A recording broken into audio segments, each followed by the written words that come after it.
છેલ્લા 12 કલાકથી વલસાડમાં તાંડવ મચાવનાર ઔરંગા નદીના પાણી ઓસરતા હવે લોકો અને તંત્રએ રાહતનો શ્વાસ લીધો છે। મેઘરાજાએ વિરામ લેતા હવે ધીરે ધીરે ઔરંગા નદીના પાણી ઓસરી રહ્યા છે, જેથી પાલિકા તંત્રએ તાત્કાલિક સફાઈ સહિતની કામગીરી શરૂ કરી દીધી। બીજી તરફ લોકો પોતાના ઘરમાંથી પાણી કાઢી સફાઈની કામગીરી શરૂ કરી। હાલ પાણી તો ઓસર્યા છે, પરંતુ ઔરંગાએ મચાવેલી તબાહીની અસર હજુ ઓછી નથી થઈ। ચારે તરફ પાણી જ પાણી ફરી વળતા જનજીવન પર ભારે અસર થઈ છે।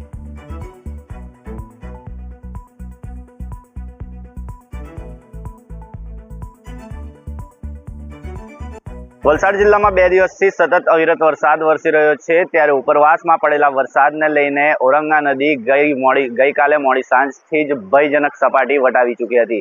જે ઔરંગા નદીના જે પાણી છે એ વલસાડ શહેરના નીચાણવાળા વિસ્તારમાં ઘૂસ્યા હતા।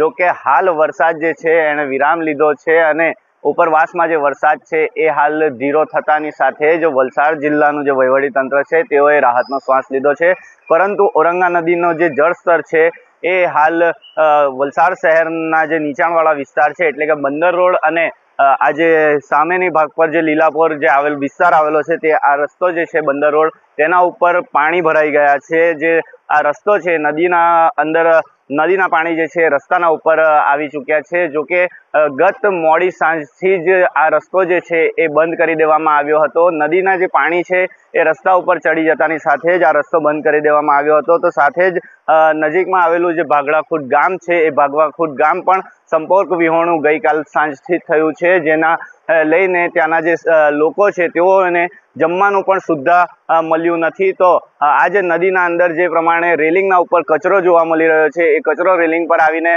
તણાયો છે અને આ રેલિંગના ઉપર કચરો આવી ગયો છે। જો કે આ સીધું પાણી જે છે એ અંદર આવેલું જે ભાગડાખુદ ગામ છે એ ગામના અંદર જશે। તો સાથે જ હાલ જે રીતે વલસાડ શહેરના જે લોકો છે તેઓ ઔરંગા નદીનું જે આ પાણી જે છે જળસ્તર જે છે તે જે વહેલી તકે ઓસરે તેની રાહ જોઈ બેઠા છે। તો સાથે જ ભાગડાખુદ ગામના લોકો પણ આ પિચિંગ પર ચડેલા જે પાણી છે તે વહેલી તકે ઓસરે તેની રાહ જોઈ બેઠા છે। તો વલસાડ નગરપાલિકાનું જે તંત્ર છે તે પણ સફાઈના કામે લાગ્યું છે અને અહીંના જે લોકો છે તેઓ પણ હવે વહેલી તકે પાણી ઉતરે તેની રાહ જોઈ બેઠા છે। Heratsinh Rathod, news capital.